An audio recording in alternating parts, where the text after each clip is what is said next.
హనుమాన్ జయంతి ఏం చేయాలి, ఎలాంటి పరిహారాలు పాటించాలో తెలుసుకోండి.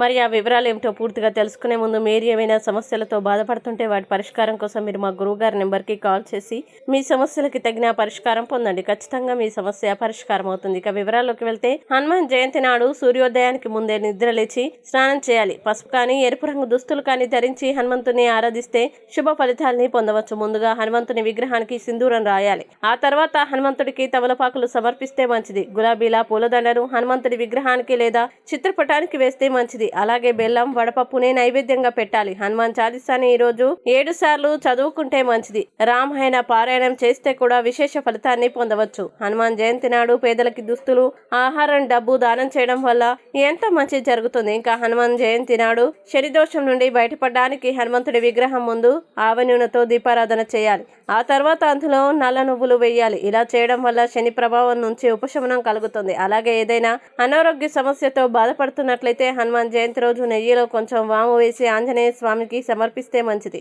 ఇలా చేయడం వల్ల మీకు ఉన్న అనారోగ్య సమస్యలు తొలగిపోతాయి. ఇంకా ఆర్థిక శ్రేయస్సు కలగాలంటే ఒక తెల్లటి పేపర్ పైన కాషాయ రంగుతో స్వస్తిక్ గుర్తు వేయాలి. దాన్ని హనుమంతుడికి సమర్పించాలి. ఇంట్లో దీన్ని భద్రంగా ఉంచుకోండి. ఇలా చేయడం వల్ల ఆర్థిక ఇబ్బందుల నుంచి సులువుగా బయటపడవచ్చు. అలాగే ఉద్యోగం లేదా వ్యాపారంలో అడ్డంకులు తొలగిపోవాలంటే ఈ శుభదినాన గులాబీల పూలదండని హనుమంతుడికి వేయండి. దీంతో శుభ ఫలితాలని పొందవచ్చు. ఇంకా హనుమంతుడికి తమలపాకులు అంటే ఎంతో ఇష్టం. తమలపాకుల పైన జై శ్రీరామ్ అని రాసి దాన్ని దండగా గుచ్చి ఆ దండని హనుమంతుడికి సమర్పించాలి. ఇలా చేయడం వల్ల కోరిన కోరికలు కూడా నెరవేరుతాయి.